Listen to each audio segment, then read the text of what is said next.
Bonjour Bruxelles, l'édito.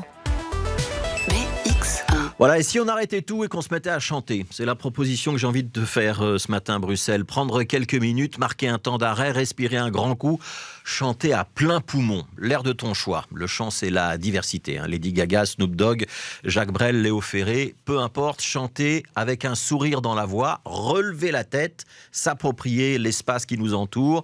Parce que chanter, c'est être en connexion avec les autres. On chantonne pour soi, mais on chante pour l'audience. Chanter, c'est se nourrir l'esprit, faire fonctionner son cerveau, partager sa vision du monde ou son humeur. Le reflet de notre être et de nos émotions, c'est ce que disait déjà Aristote 400 ans avant Jésus-Christ.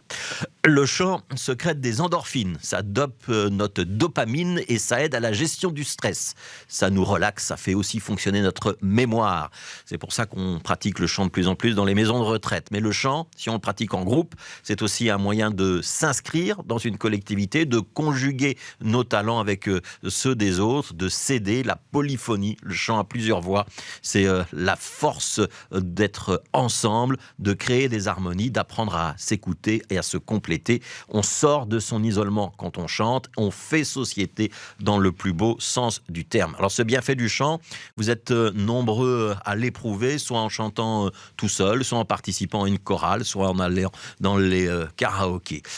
Il est important de redonner le goût du chant aux plus jeunes et aux plus âgés. Dans les prochains jours ou les prochaines semaines d'ailleurs, vous aurez peut-être l'occasion d'entendre des chœurs de jeunes, des chœurs d'enfants, les chœurs de la Flagey Academy par exemple, enfants et adolescents qui sont recrutés à travers toute la région bruxelloise. Ils sont plusieurs centaines et ils se produiront à la fin du mois à l'abbaye de la Cambre. Mais il y a aussi les chœurs d'enfants de La Monnaie pour ceux qui aiment l'opéra, l'association Singing Molenbeek dans un autre genre et on pourrait en citer beaucoup d'autres. Au total, des milliers, peut-être des dizaines de milliers d'enfants et de seniors qui chantent à Bruxelles. Et pour nous, les adultes actifs, la tranche du milieu, celle qui a du mal à trouver de la place dans ses emplois du temps pour se permettre un petit peu de plaisir et d'activités qui nous font du bien et qui a parfois aussi, il faut le dire, du mal à dépasser ses blocages. J'ai pas une belle voix, je chante faux.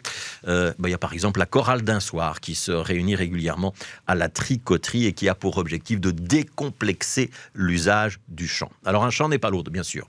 On pourra citer les chants martiaux, les chants belliqueux comme la Marseillaise. Mais on trouve beaucoup plus de plaisir à chanter des choses joyeuses, à entonner Give Peace a Chance, par exemple, de John Lennon, ou Russian de Sting. Je pense que les Russes aiment aussi leurs enfants. Le message est toujours d'actualité. C'est donc à chacun sa chanson. Joe Dassin, Eminem, Arnaud, le grand Jojo, Angèle, les Sex Pistols, Besnik, je ne sais pas ce qu'il chante derrière sa table de mixage, mais chantez et vous verrez la vie autrement.